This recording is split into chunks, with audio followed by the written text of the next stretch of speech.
Okay, it's on, and I would like to start by thanking you for finding time at the end of the year and your timetable for this interview.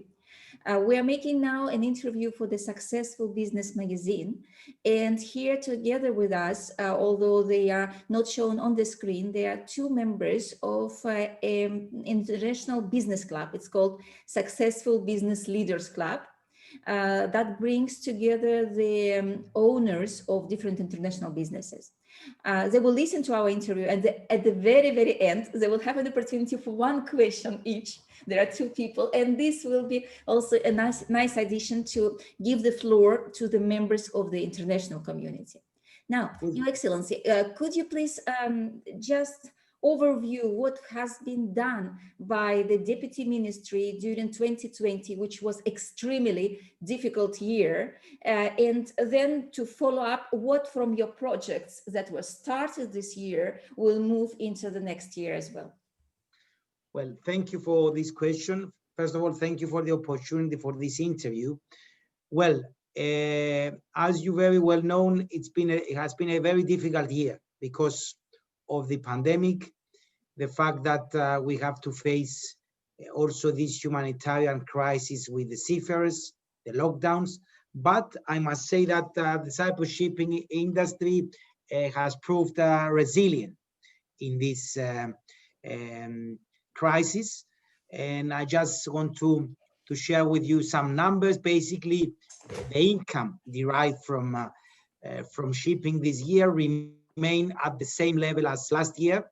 So we are talking about a contribution to the EU economy of around 7% of GDP from the shipping activities. The Cyprus registry ranks 11th globally and 3rd in the EU. The number of shipping companies registered under the tonnage tax system has been increased to a number of total number now of 243.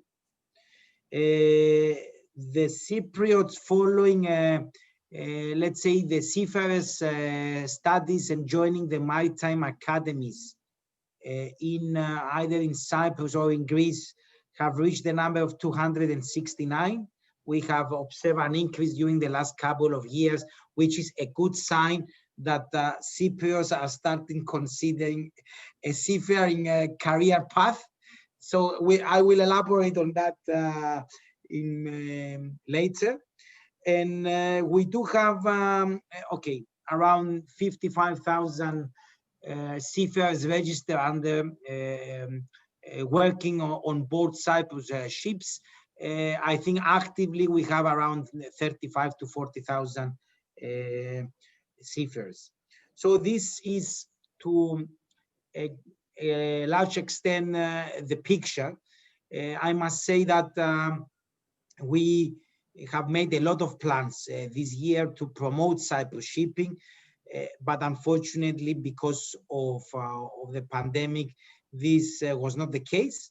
But we had ample time to design our maritime, our shipping product, let's say, and we are now prepared when the situation allows to promote and to open our, a window to the outside world to further promote and create the opportunities to strengthen and increase the competitiveness of the Cyprus shipping sector.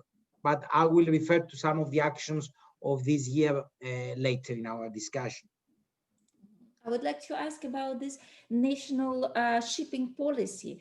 Did you have to add anything? Did you have to adjust it according to what is happening now with the world? Well, first of all, when it comes to face the situation of COVID pandemic and the crisis, inevitably one of the, let's say, opportunities that arise because of the pandemic is to accelerate the digitalization of our services. Inevitably, we had to provide a fast service and efficient service, and I think this is one of the strong points of Cyprus shipping, our a great asset, that we are acting fast and we are effective. This is the message I'm getting from the shipping community.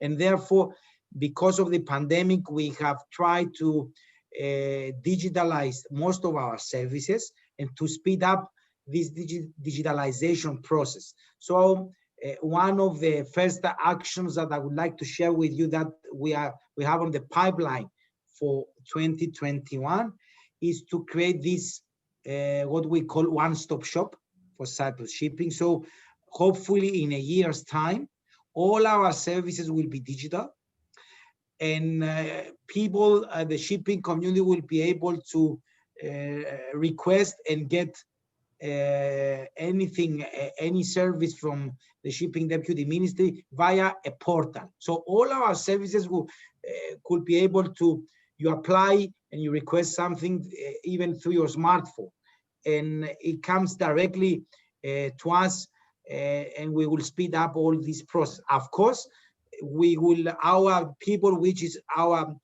strength, will also have a role.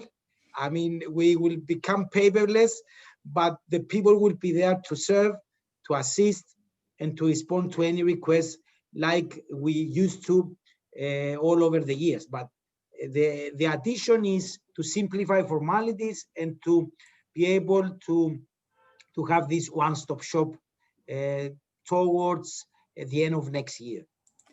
It seems that during digital era, personal communication is a kind of luxury, and this which makes Cyprus special, because here those who work in the shipping industry, they have direct access to deputy minister, to all the facilities now, and I'm sure that even with digitalization they will still be able to have this human touch and human communication that is our advantage in a way. Well, if they don't seek for that touch, I will make sure that I will knock their door. So don't worry. I will, in any case, I'm there for them 24 hours, 7 days, 24/7. So the idea is not to lose this personal contact. But if need be to, if there is an urgent request, we can always provide that service, because the resident shipping industry and our, let's say, Russian companies that they decided to invest in Cyprus, to locate in Cyprus, of course, the personal touch will be there for sure. But the one-stop shop will be mainly for people, I mean, working from abroad, and this will be something, an addition to what we provide now, I believe. Okay. Now I have a series of practical questions which came from the community itself. For example, the question regarding the wives or the spouses of those who work in the shipping industry. Cyprus government recently offered some facilitation to those wives of IT people. So they gave them an opportunity to work, to interact, because they come here in Cyprus and they see it and they feel very uncomfortable. Are you planning also to facilitate the life of wives in the shipping industry, to allow them to contribute to the community, to society, and to work in Cyprus? Well, I'm aware about this issue, and to tell you the truth, I'm determined to discuss it with all the competent authorities here to reach a solution. What I have asked also from the shipping community, it would be good if I have the right numbers in front of me to know about how many people are affected on this, and because before I present the whole issue to the competent authorities, I already discussed that with other colleagues in the Council of Ministers, and of course, hopefully soon I will be able to present a concrete proposal to them, because I know it is an issue of concern to the people that they are willing to come here to invest and work, and of course they have to take care of their families and to provide this opportunity to them. So it's something that I'm very much aware. I can fully understand the issue. What I will need is some numbers in order to justify the request and to place it in a way that we can find a solution. All right. And my second question is also practical. Vaccination.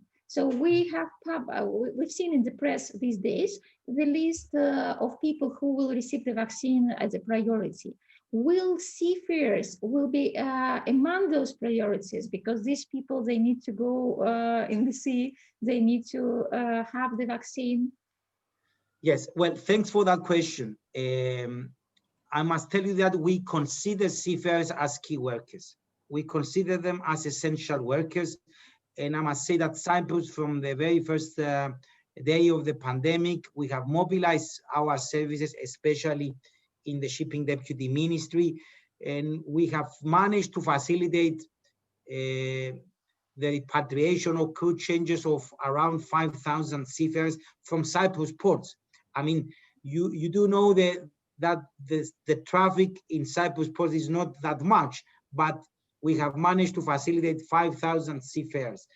Okay, when it comes to vaccines, and this, I must say, is a complex issue when it comes to logistics, what we are trying now, both in the framework of the EU and also in the global community, to find a collective and a coordinated approach. What I mean by that is that if we take, for example, international shipping, where a ship goes from destination A to destination B, and crews and seafarers on board, they spend 20, 25 days on board the ship. Okay, in that case, our approach is that these crew members are considered as a bubble, are considered as a COVID-free isolation zone on board, because these people, they live together, there is no risk for them. So what we have to do to facilitate crew changes and to give a solution to this humanitarian crisis is to take care of the seafarers that are now ashore, waiting to go on board to change other crew members. So on that, we are trying to find a practical solution to provide adequate vaccines to the countries that most of these crew members now are located. So if they have the vaccine in the place that they are now live, waiting to get the plane and go to a port and take a vessel, so it's important that they will be vaccinated in their place of origin, so they can freely fly and then go to a port and make the crew change possible. So this is one approach, and we are trying to, and we consider this as a very practical solution. If we are talking about short sea shipping, which is a short distance, and we see, I mean, from point of departure to point of destination, it might take only 1 or 2 days, and therefore crew changes happen more often. Then we cannot consider the crew members as a bubble, as an isolated zone. And for that, we need to have a coordinated approach as flag states and port states. So to find a way that we will make sure that vaccines, we have adequate number of vaccines for seafarers. For Cyprus, we are now actively participating into all these fora internationally and within the EU to find the best possible way. And then any solution that will be reached at EU or global level, we will inject it into our national policy. Another point of concern, especially for seafarers, is whether we will have a vaccine that is one shot, or they will need 2 doses. So if it's one shot, it's easy, because you just have the seafarer calling to a port. Then as part of your post, they control you, they have the vaccine. But if they are obliged to have 2 doses, 2 shots, then we need to coordinate with other ports. So that's why it becomes a problem. And it's not only a solution that could be reached, it's not a responsibility of a national administration only. We need to act collectively on this, and Cyprus is pushing also for a coordinated approach at the global level. And of course, as a flag state, feeling socially responsible for seafarers, we will provide the vaccines, and we will are in contact with the Cyprus Shipping Chamber and the Cyprus Union of Ship Owners to find the best possible solution for seafarers working on board Cyprus ships. But we believe that the key to this problem is to have adequate vaccines to the seafarers that are still ashore, waiting to go on board. And I was, sorry to interrupt you, I was listening to you, I was thinking how wise is a solution that you can vaccinate them in their country of origin. But then I remembered about all these difficulties for storing the vaccine. Now Cyprus bought or allocated these fridges, this special thing and so on. And where's the guarantee that the country of origin of those seamen will have the special equipment that is needed? So the solution will be more complicated than that. Yes, it's complicated, and even if we say, okay, the responsibility lies solely on the flag state, okay, it becomes a logistic nightmare how Cyprus will make available all these vaccines on board Cyprus ships that they sail everywhere. So, I mean, we cannot ask all our vessels to come back to Cyprus for the vaccine. So that's why we need to raise that issue globally. And as a global community, we need to make sure that an adequate number of vaccines will be allocated to the countries that they are seafaring supplying countries. And of course, we are willing to contribute to this. And then for short sea shipping, for coastal shipping, of course, we have full responsibility as a flag state to take care. But for ships that they now travel cross Atlantic routes, then it's difficult to ask them to come to Cyprus to get vaccinated and wait for the second vaccine. So that's why we need to have a global solution. Now, about coming to Cyprus, this global crisis with crew change touched almost every shipping company, and it's a humanitarian crisis. You mentioned it before. Can Cyprus play more important, more significant role in facilitating all these crew changes and becoming a kind of regional center for crew change, or this is impossible? Well, everything is possible, let's put it this way, but it has to be in a coordinated way. We have discussed a lot of, I had a lot of opportunities to discuss both with the International Maritime Organization, with the International Chamber of Shipping, with the European Union, and we, let's say, offered ourselves to help and facilitate. Then it's a matter of how the shipping community, international shipping community, would like to use also Cyprus as part of the hubs. But when it comes, if we are asked to be a hub, then we need to check with our health authorities whether we can provide that. It all depends on the epidemiological situation at the time.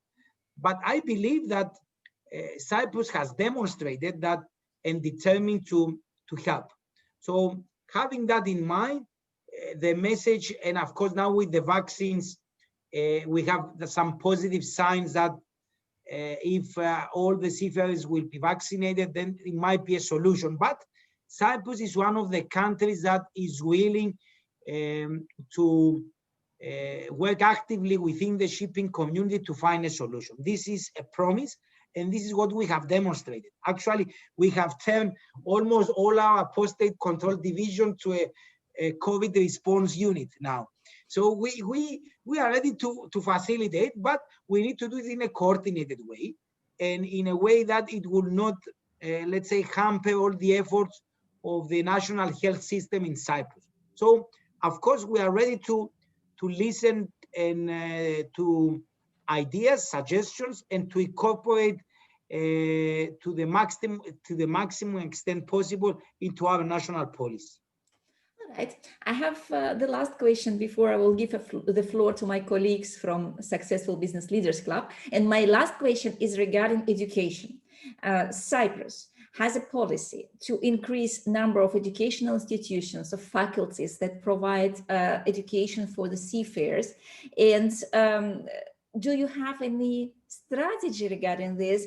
Do you have any agreements with well-known and serious institutions that can give an expertise to Cypriot universities and local marine schools to produce more and more seafarers who got education in Cyprus for our industry? Okay, thanks for that question. First of all, I believe that the first thing that we should take care is to build a culture for the seafaring profession and for the blue professions, let's put it, the blue growth professions in Cyprus. We are an island, and we have a sector that proved to be so successful as shipping. So it's a must to create and build a culture among the young people to follow maritime professions, maritime education, seafaring profession, and sea-related studies. On that, next year, early next year, we will launch a campaign, a smart way of approaching students at secondary schools, because this is the age where students decide on what kind of education path they will follow. So our idea is to go to schools to explain how important maritime profession is, how important the seafaring profession is for the country, what are the employment opportunities, and then we will do that not with the normal way of just presenting a brochure, how important is shipping, but we will go with a nice questionnaire to them. We will allow them to Google and find the answer. So through that interactive process, yes, so they will learn process, they will find out how important is the sector, and then we will provide during the summer period 1 week or 10 days training. Here in the Shipping Deputy Ministry, we will allow a number of students, secondary school students, to come here to experience how we work. We will take them on board to see a post-day control inspection, so they will get an idea how the vessel is operated. And then we will also take them to some of the shipping companies. So in a week time, they will have, let's say, an idea. I'm not saying a full picture, but at least an idea how shipping works from the offices, the field work on board the ship, and then operation-wise from the companies, from the business perspective. So we will try before at the age of 14, 15. So they will have this kind of experience with us. And then when they will go back to school at the age of 16, and the tutors there, they will ask them for counseling and advise them going to study, at least the seafaring profession and the shipping studies will be part of their options. So this is what we will try to do next year. And this is the basic, to have a big mass of people to build the culture first. Then, of course, what you already mentioned is true. We need to bring closer all the academic institutions and to try and formulate a curriculum that reflects not just the traditional shipping courses, but also reflects the reality of shipping, how now shipping is operated, the new dimension, the green transformation of shipping. So we need to give to the young people the right education, either to run a vessel or to run a shipping company, but taking into account the evolution of shipping, how shipping will be in 10, 15 years time, and not just how shipping is run during the last 20 or 30 years, because things are changing. And shipping, I must say, is a conservative industry, but we would like to inject it with some smart and innovative approaches. And of course, if I have time, I can refer to the overall strategy that we are preparing. But okay, up to you. I would love to hear about the strategy. I will ask now Mr. Charles Mibi and Mr. Anatoly Pilipenko to join us, so to switch on their screens. But please continue with the strategy. It's so interesting. And then I will introduce you gentlemen who are with us now. Yes, well, on the strategy, we have launched here an exercise to formulate a long-term strategy for Cyprus shipping. What we are doing now is within the Shipping Deputy Ministry, we are taking stock of our, let's say, achievements during the last 20 years. We are evaluating the challenges, both at the international and regional levels for shipping.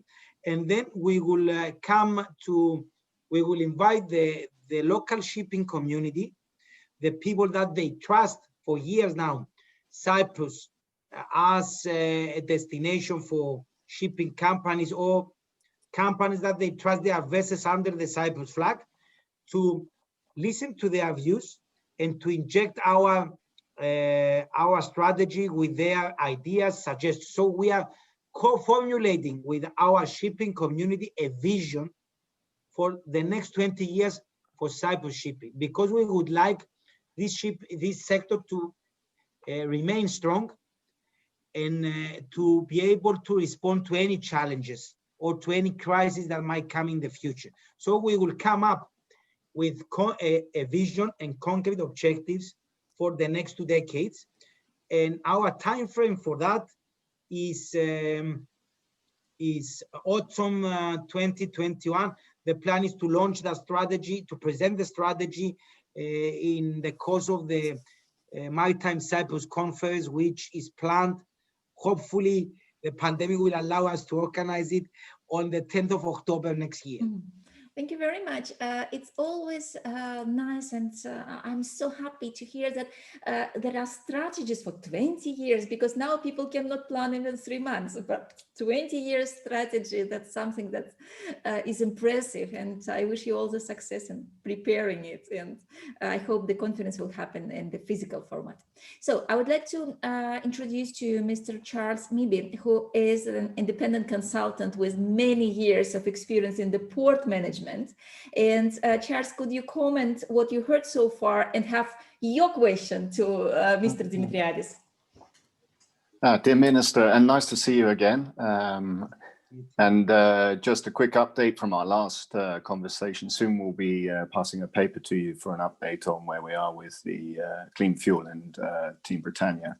Thank you very much for your many answers today. Very interesting, particularly pleased to hear about the cultural approach to supporting understanding within schools, and as the young population moves through their career choices, to see that there is a vibrant and wonderful marine industry here in Cyprus, and that fantastic careers can be achieved in that if they apply themselves. My question to you today is related to the super yacht industry, and what is the Cyprus ministry doing to make the flag attractive, and also to make Cyprus an attractive place for super yachts as a destination? Well, thanks for the question. As you know, we have an approved tonnage tax system from the European Commission for the next decade, which is a sign of certainty for all shipping companies that might willing to invest in Cyprus. We will add to that in next month some green tax incentives for Cyprus shipping. And what I mean by that, along with the tonnage tax system that is currently in place, we will come with discounts of up to 30% of these tax incentives to vessels that they demonstrate energy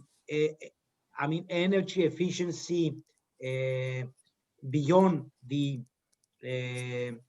index that is set by IMO, or they demonstrate the emission reductions beyond the EU commitments. So the idea is, and this is a sign that Cyprus would like to attract more environmentally friendly ships, and a sign that Cyprus is preparing for the digital and for the green transformation.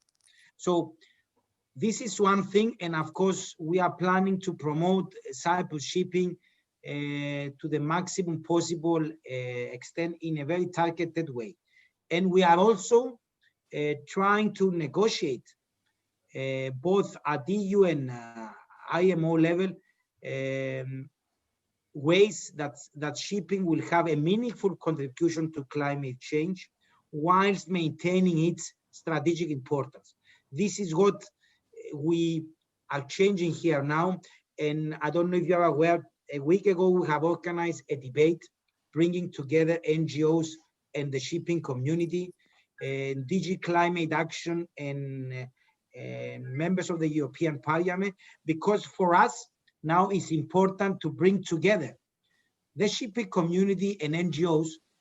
This is the new, for me, mindset, because I've been to this sector for almost 22, 23 years, and we always organize events among ourselves to say how important is the shipping sector. But some others decide for us without us. That's why we need to bring together those that they decide and they regulate to explain how important is shipping. The idea is for them to understand the specificities of the sector, the global nature of the sector. So when they regulate, at least to have in mind how the sector works. And this will be only achieved if we bridge and we bring together NGOs, ship owners, regulators. So there is a room to improve that relation. So coming to your second part of the question about yachts, early next year you will see a special policy of a special registration policy for yachts under the Cyprus flag. We would like also to add into our, let's say, shipping product a special provisions for yachts. We consider that this is a big market, and Cyprus, there is a lot of potential also for Cyprus to be an attractive destination for pleasure, crafts, and yachts. So you will see that in the first quarter of next year. Thank you very much for this detailed answer to our question. And I hope, Charles, are you satisfied with the output? Of course, Yeah. you know, it's very, very pleasing to hear on both accounts with respect to improvements in the environmental aspects and working collaboratively towards lower emissions and so forth. And very pleased also to hear about the provision for the super yacht sector, which personally I believe Cyprus has a fantastic opportunity to play a leading role as a destination. Thank you. And our last question will be from Mr. Pilipenko, who is the CEO of an international company dealing with ports, with shipping and with transport industry in general. Mr. Pilipenko, the question is yours. Yes, thank you, Natalia.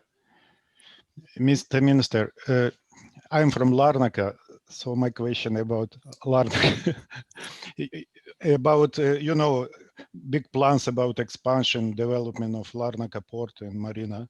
Is your ministry will somehow be involved in this project? Well, not directly, because the responsibility for ports lies under the Ministry of Transport, not under the Shipping Deputy Ministry. But the fact that what we would like to do in Cyprus is to expand Cyprus as a cluster, as a maritime cluster. And I'm a great believer in a holistic approach. That's why we have a very close eye and a very good cooperation with the Ministry of Transport to make sure that all the elements that constitute, let's say, this cluster, they will be integrated in a way that one will support the other.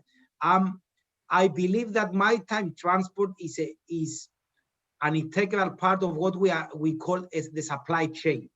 That's why we need to have effective ports, efficient ports, green ports, to accommodate and provide the right service for the ships, and vice versa. And then we need some auxiliary services along with the cluster to facilitate all the business. So what I must tell you is that with the transport minister, we are in close contact, and whenever we have to formulate policies, broader policies for the maritime transport sector, we work hand in hand. So we'll make sure that any investments now in Larnaca, of course, you've heard that Larnaca now they have signed a contract about the management of the port.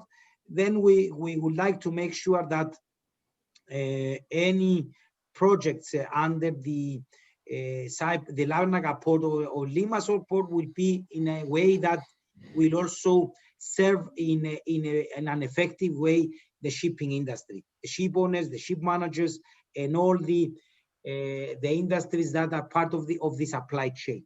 And of course, you've heard about our recent project to re-establish after 20 years this maritime link between Cyprus and continental Europe, and of course the closest point is Greece.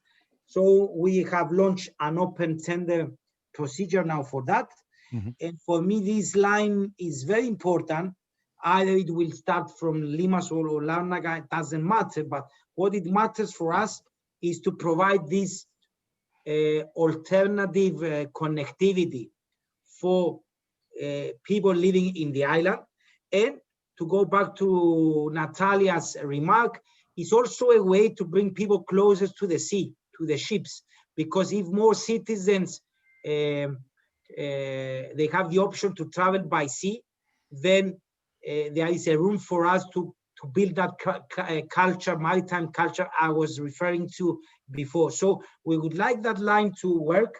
So that's why we provided this government support to this link. And through this discussion today, through this interview, I would like also to encourage a lot of maritime transport operators to take part into that tender procedure. It would be amazing to see a lot of companies interested, and it would be a great opportunity to establish that line after 20 years. Hopefully next summer we will have the first route to prevail. So I think there are enormous opportunity for passengers, for cargo, and it's a way through that link also to bring the Cypriot citizens close to the sea, close to the ship, and close to the port. Because the port community, I consider them as an extension to our towns. That's why we need to integrate the ports into our daily lives. Thank you very much for this comment. And there is no doubt that Larnaca port, in this renewed way, will also play a very important role in the cruise tourism. So more people will come when the cruise industry is back to operation, and also in a place in Cyprus and playing more significant role in the region. On behalf of all of us, I would like to thank you for your time, your attention, and the way how you answered with details and passion to all our questions. Now is the final stage. You have a chance to wish to the whole business community of Cyprus, to all these expats who live in Cyprus, something for the next year. What would be your wish? Well, my first wish for all the expats is to have a healthy, prosperous 2021. And the second, as a shipping deputy minister, to thank all the expats that they show trust to Cyprus shipping all over the years, and to promise that we will continue to provide a professional service and to upgrade our services, and to make them feel that we are one family. We are all one family, and my door and my team's door is always open for them to listen to ideas, to listen to problems, because we are here to facilitate and make them feel like home. Thank you very much for this comment and for this interview.